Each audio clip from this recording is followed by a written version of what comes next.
Hi, I'm Miles, and in today's video, I'm going to be making my own version of Adam Savage's EDC bag. Let's go. Help! I'm in here!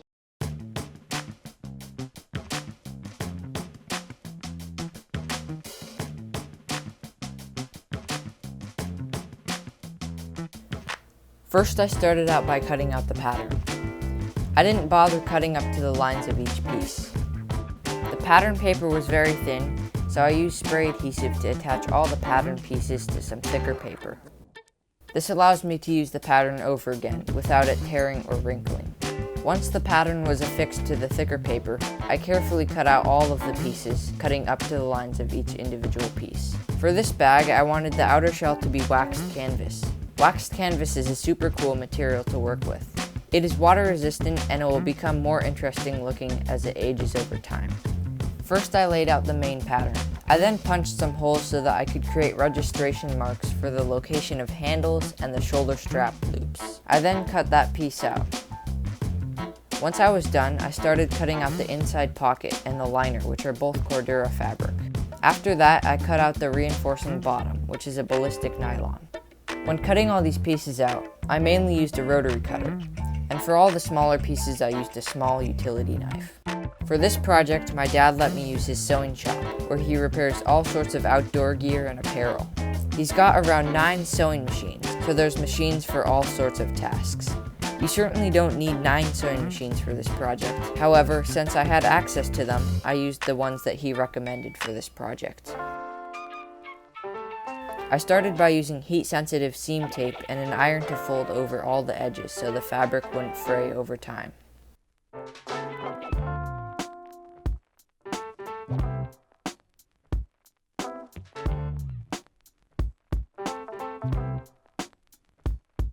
I then laid the bottom of the bag and the main body of the bag together and temporarily clamped them together with binder clips.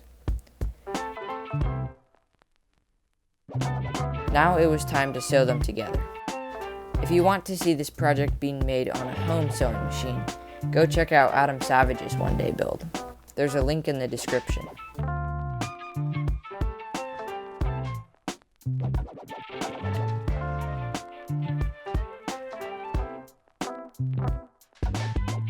Next was preparing the interior pocket.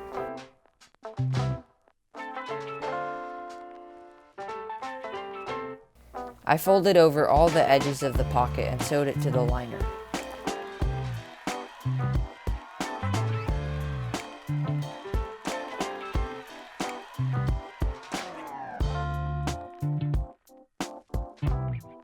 I then used the bar tacking machine to reinforce the seams.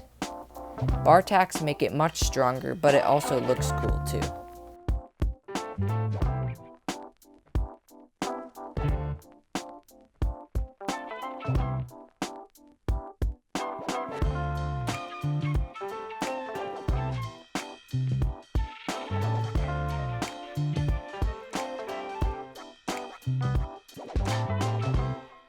After that was done, I started work on the handles.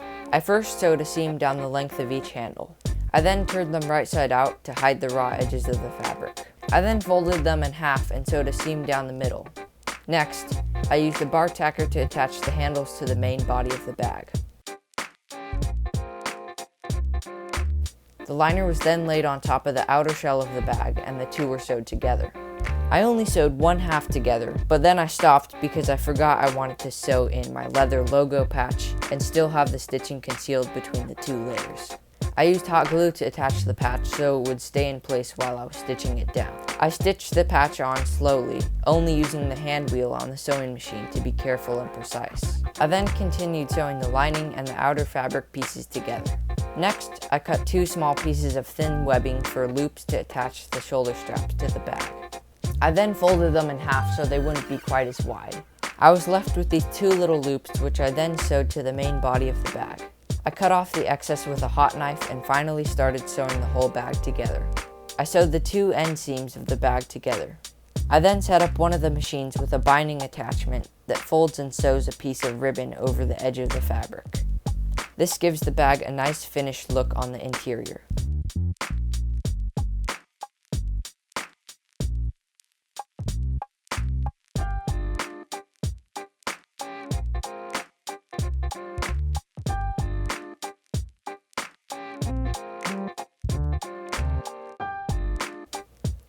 I cut off the excess ribbon, melted the ends with a hot knife, and reinforced it with bar tacks.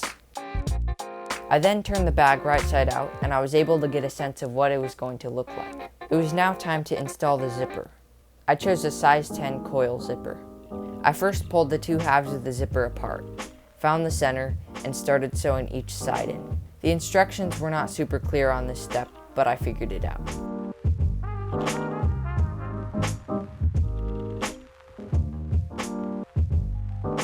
Once the zipper was installed, I sewed a long strip of waxed canvas inside the top of the bag. This would later become a sleeve for the wire frame. I sewed 2 seams around the top of the bag to both secure the zipper as well as create the pocket for the wire frame. I then slid 2 zipper sliders onto the coil teeth so that it could be zipped or unzipped from either end of the zipper. Next, I folded 2 small pieces of waxed canvas over the ends of the zipper and then sewed them in place to prevent the sliders from coming off. I used some steel rods to create the frame. I started by measuring the bag to find my dimensions. I then marked them directly onto the steel. I cut the rods to length and bent them to shape in my vise. I used a file to round over the sharp ends to prevent it from damaging the fabric. Next, I threaded them through the sleeves at the top of the bag, which I had created before. I was now done with the bag itself. It was now time to start work on the shoulder strap.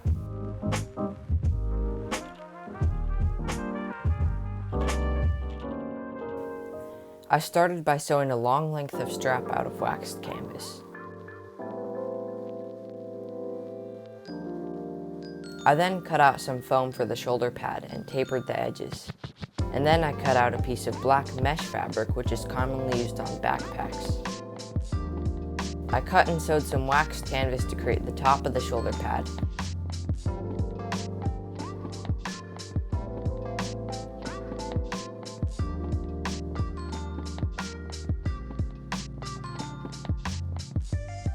I used spray adhesive to hold all the layers together to make it easier to sew.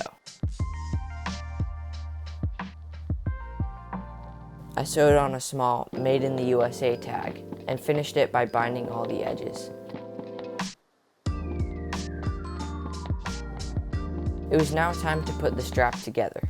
I started by threading on a tri-glide buckle so that I can adjust the length. I folded over the end and added 2 bar tacks. Next, I threaded on one of these cool metal clasps, which I bought from Amazon.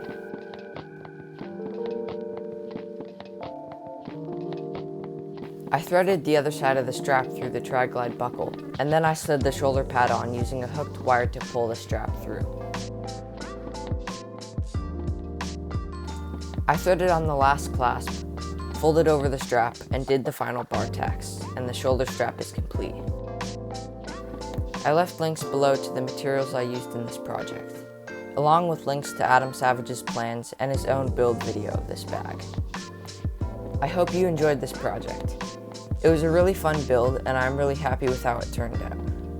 I got to work with some new materials and learn some new skills in my dad's shop.